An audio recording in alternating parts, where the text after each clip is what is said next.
Hi, my name is Dion. I am speaking to Blake and Chris about their conditions and speaking on behalf of the Disabled People's Channel. Hiya, my name is Blake and I have various health conditions including epilepsy and autism, and today I'll be speaking with Chris about autism. My name is Christopher and I have autism and a fixed cognitive impairment, and I'll be speaking to Blake today. I have a question. Do you feel there is enough support out there? I think, to be fair, things are probably better than they were when I was first diagnosed when I was 32. But in terms of the support, there's still a long way to go. I still think there is a lot of infrastructure that can be added to support more people with autism. Are people with Asperger's and other forms of autism being ignored? I don't know. I mean, I have attention deficit disorder myself, and I'm also on the autistic spectrum. And so what I have for a form of autism, along with ASD, there is a lot of community groups about, and there's a lot of support out there. Things I know are from people that I work with. I work in them one-to-one, and also living with a brother who has ADHD. I would say I think the support is out there, but it can be very specific. There's certainly more support for children rather than adults. That's definitely the case. I know, for example, if you've got a learning disability on top of autism, you tend to get more support for that through that way. But that's only because of your learning disability. That's not so much because of your autism. Well, for me, I'm on excuse me, I'm on the autistic spectrum, and my main diagnosis of autism is attention deficit disorder. So my problem is I will struggle to concentrate on one specific thing. My mind will flick from one subject to another, to another, to another, and I'll find myself going around in circle after circle, and yeah, it can be very stressful. So is there different levels of autism? You have the different conditions, and then you have the autistic spectrum. Where I work at the moment, we have some people who are very high up. Because they're autism, they struggle to do things such as walk, because the mind and the autism isn't allowing the rest of the body to function in synchronization. But then there's others like myself who can do what appear to be the normal task, but then, like I say, will struggle to concentrate on one specific thing. How long did it take you to get your diagnosis? I can't remember. I was still in primary school when I was diagnosed. And Chris, how about you? What do you understand about autism and the different levels that Blake was talking about? Autism is for autism for me is like what Blake said. It is a spectrum, and it has obviously different. Autism can be a different mental disability. When was you diagnosed? Like I was first diagnosed when I was still in my 30s. But obviously at that time, autism wasn't really known about common way. Obviously that's 12, 13 years ago now. I know it's going to be hard for you to answer as such, but do you know the difference between how it may be affecting a female? I've met, well, to one or two, when I went to Cardiff recently, and from what I know from girls, they tend to be more shy with it. They tend to appear more differently, but they tend to hide it more than boys. When you look at the whole treatment from the NHS towards you, when you say to someone, I'm diagnosed with autism, has that changed? To be fair, I had more issue really with my one, what was done by private one, to be honest with you. That's where I had more issue with all in a minute. Because I used to be a porter at Dev Hospital years ago. And again, they knew I was different, So I didn't really learn much about autism back then when I was working at Dartford. But certainly they treated me different. Even when I was working there, they definitely treated me different to the other porters in the hospital at the time.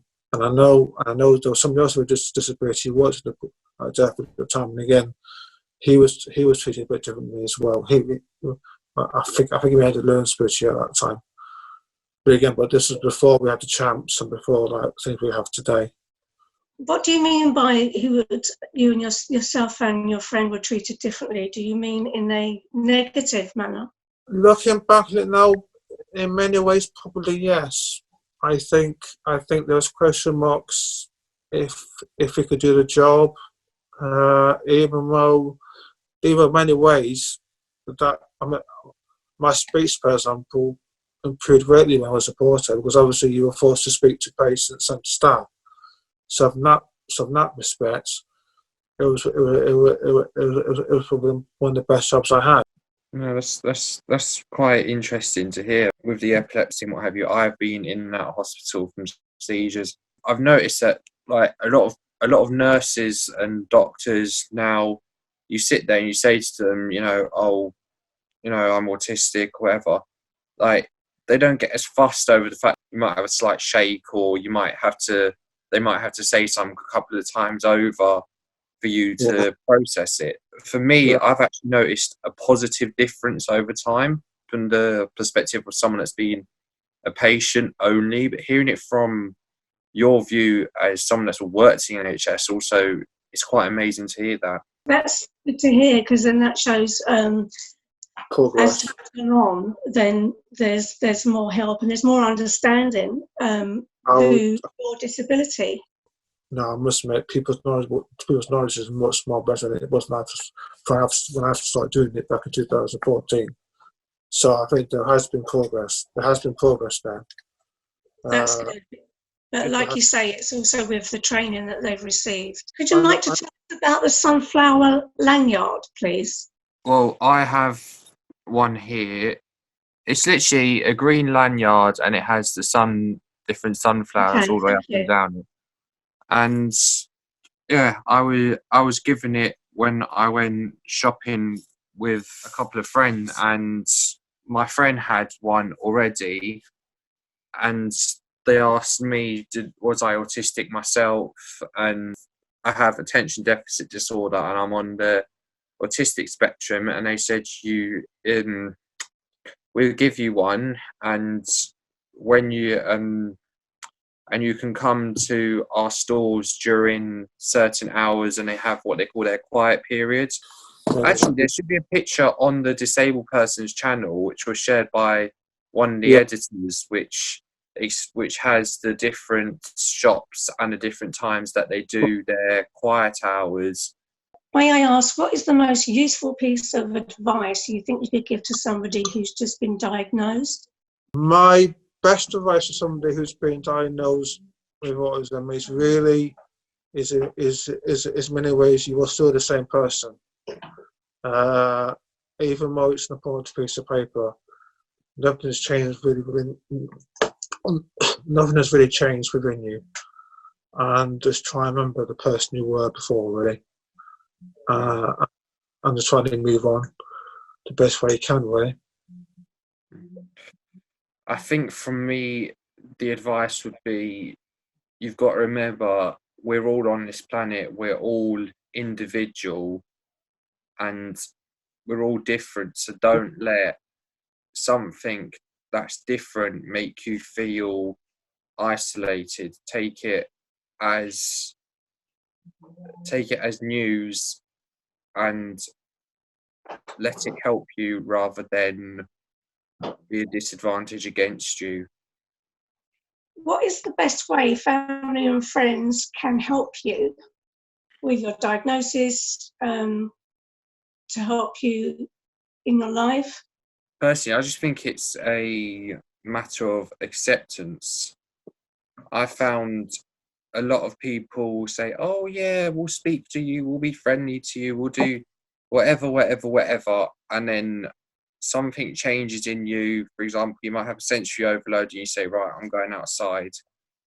And because you've done that and you've not followed their normal, they don't seem to want to care anymore. I think it's just a matter of people accepting that, yeah, do you know what, sometimes you might need to go outside and have a breather and then come back into a situation and have that time to process what's going on, then not being able to sit there and go, here's the answer, next stage. Yeah. What positives do you have about autism? I think one of the biggest attributes autism has is we're pretty, when we have the subject, we are pretty on it with that subject. Risk can be helpful. Actually, one of the misnomers of autism is actually we don't care, and again, that's something what is not true. Again, from my own experience, and from what I do, when it comes to a crisis, we can be terribly care. We can be very caring individuals. Does your autism cause emotional and physical pain? When it comes to autism, there's more emotional pain and mental pain though out there that we as autistic people would feel compared to physical pain.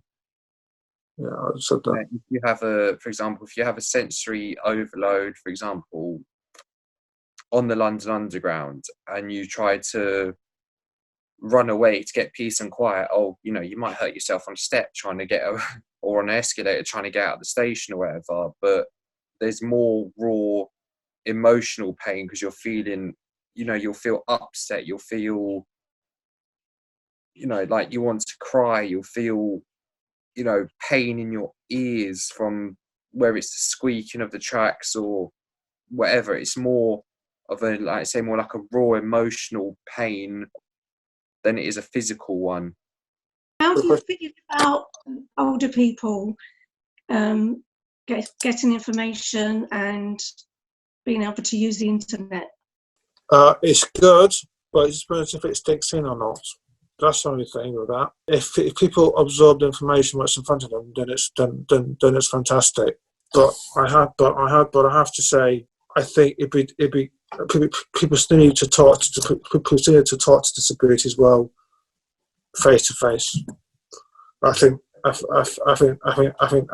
where that's where the change comes from in many ways, because it's easy to see someone on the screen, but actually it's very different to actually seeing a person in front of you. No, I fully agree with you on that, Chris. It's easy to read something online, or it's easy to hear someone else say, oh, blah, de, blah, de, blah, de, blah.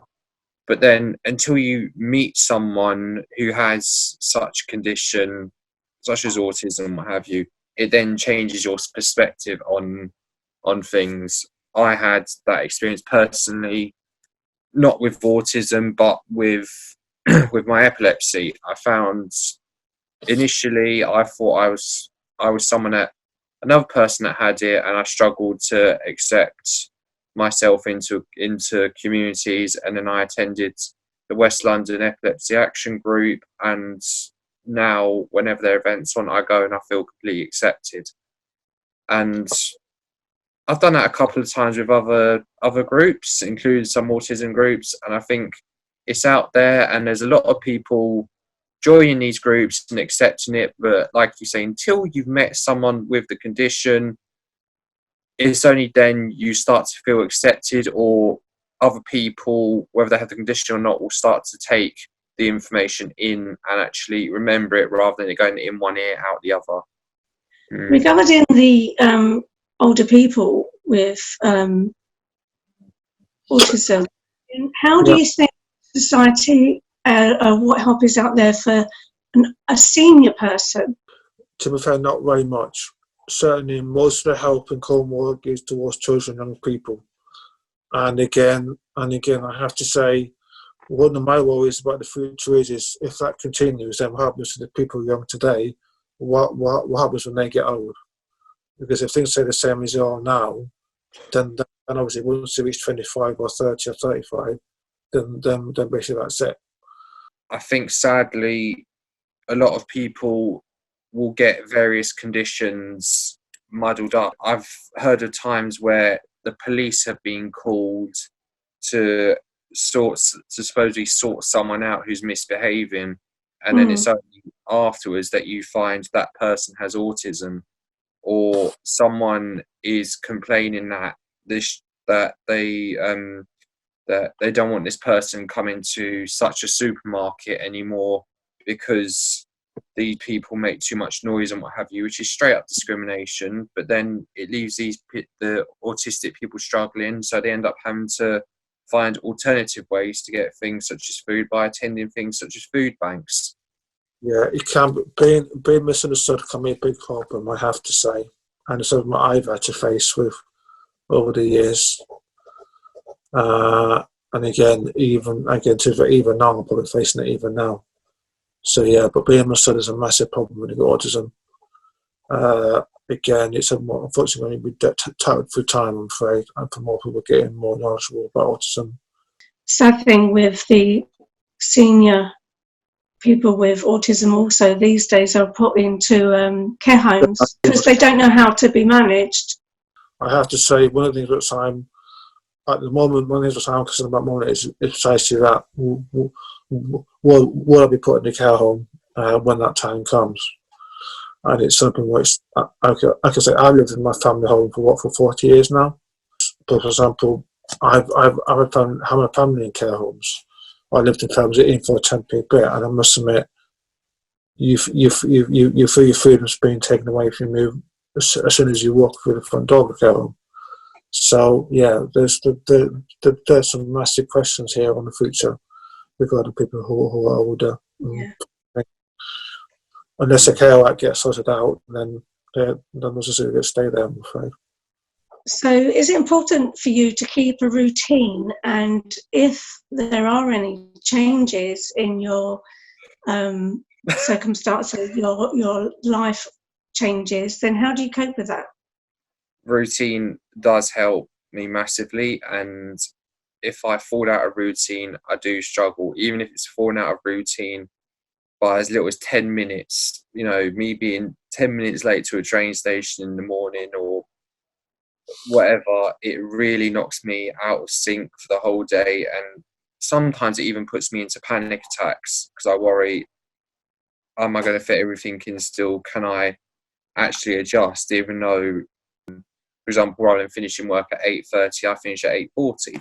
For me, anyway, it's key in life. And when there are changes, whether it's something gradual or whether it's something immediate, like being told, you know what, the next 2 days we're going away because you need to go and attend something important, or it's something gradual that is being dealt with, such as COVID-19, dare I say it. Routine, when it changes like that, it is, for me anyway, very hard to deal with. So it causes a lot of anxiety. It can trigger anxiety, and it can trigger many things. It can trigger it can also trigger a massive side of mental health as well, because you think, in certain scenarios, you think, is it my fault? And then you start blaming yourself, even if it's the most petty thing going. For me, routine is about seeing familiar faces. Actually, that's more of my struggles when I can't do. The fact of that I'm now sitting here speaking with Chris, and the internet so much, but also the disabled persons channel has helped because it's allowed us to all interconnect, and that's why I personally feel we need more things out there, especially channels and people that will run things such as the disabled persons channel. And I want to say thank you to the disabled persons channel. This is the disabled people channel. We're growing every day with our followers. We are to be found on Facebook, and also we are using Zoom at the moment to get our videos out there to the public. Anything you wish to say, then please contact us. Thank you.